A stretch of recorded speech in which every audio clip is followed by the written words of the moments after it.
একটা স্টোরি বলি, মানে আমি না বলে অ্যাকচুয়ালি পারতেছি না। মানে আমি কিছু কিছু মেয়েদের জন্য আসলে অনেক সংসার নষ্ট হয়, যে এটা আমি কালকে বুঝতে পারছি। অন্তরাপটা বলতে পারতেছি না, একদম বুঝতে পারতেছি না। আমার আমার জামাই ভালো ভাই, এই জন্য মনে করো যে মানে এরকম মেয়েদের থেকে মানে আমার কোনো সমস্যা নেই। বাট অন্য অন্য মানে এই সন্দেহের মধ্যে আমার ভাই নাই আসলে, মানে অন্য কোনো কিছু নিয়ে হইলেও অন্য কোনো শুধু তাছাড়া অন্য কোনো না নেশা পানি করে না, মেয়েদের সাথে তো একদম 10 হাত দূরে থাকে। আর কি বলবো, মানে ওর মধ্যে কোনো খারাপ গুণই নাই, সব যা আছে সব ভালো গুণে গুণে ভরা। তো আমি রিতেকেও বলি যে ইনশাল্লাহ ওয়েট করো, তুমি এরকম একজন ভালো মানুষ পাবা লাইফে।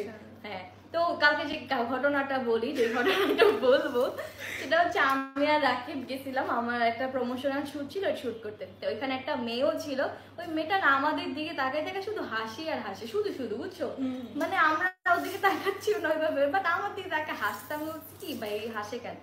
যাই হোক, অনেকক্ষণ পর আমি হচ্ছে ড্রেস চেঞ্জ করতে গেছি, মানে যেগুলো আমার শাড়ি পরা ছিল, শাড়ি পরতে থাকতাম আমার একদম ভালো লাগে না। আমি ড্রেসটা চেঞ্জ করতে একটু ওয়াশরুমে গেছি, এর মধ্যে ওই মেয়ে কি করছে, রাকিবের কাছে যে মানে রাকিবের সাথে কথা বলার চেষ্টা করছে, বা একটু থাকে না কথা বলছে, ভালো কথা, যা বলছে কি আমি কি ছবিগুলো দেখতে পারি, মানে আমরা যে ছবিগুলো তুলছি আমার শাড়ির প্রমোশন, ওই ছবিগুলো দেখবে সে, মানে ওই ছবিগুলো তার দেখে কি লাভ?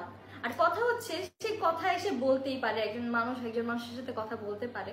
বাট আমি যখন ওয়াশরুমে গেছি সে তখনই এসে রাকিবের সাথে মানে ওইভাবে কথা বলছে। বাট আমার হাজবেন্ড কি বলবো, আমি আসার সাথে সাথে আমার কাছে সে বিচার দেওয়া শুরু করে দিয়েছে, কাইন্ড অফ, জানো ওই মেয়েটা সে সবথেকে বড় কথা, ভাইয়ার মুখ মানে আটকেতেই পারবে না কেউ, সত্যি কথা হলে সেটাই বলবে। যেরকম এখন আমরা মেকআপ করছি, যদি বাজে হয় সবার সামনেই বলবে ইচ্ছি কি বিশ্রী পেত্তির মতো লাগতেছে। যেমন আমরা যখন একদম মানে আমাদের কোনো কিছু না রেডি করে ফোন দিচ্ছি, তো আমাকে বলতেছে ভূতের মতো লাগতেছে তোমাকে। তো একটু আগে আমার ছবি আমি বলতেছি আপু সাউন্ডটা কমায় নাও, মেকআপ আর্টিস্ট ছিল সব। আসলেই মানে এইটাই, আমি একটা মানে কি বলবো, আমার জামাই অনেক ভালো, যার জন্য আমি অনেক লাকি। আর আমার ইনশাল্লাহ আশা করি আমার সংসারে এইসব নিয়ে কোনোদিন কোনো ঝামেলা হবে না, মিলি ব্যাপার নিয়ে। আর যেসব মেয়েরা আর কেউ দিকে খারাপ নজরে তাকাও, তাদেরকে বলে দেই যে তাকায় কোনো লাভ নাই, কোনোই লাভ নেই।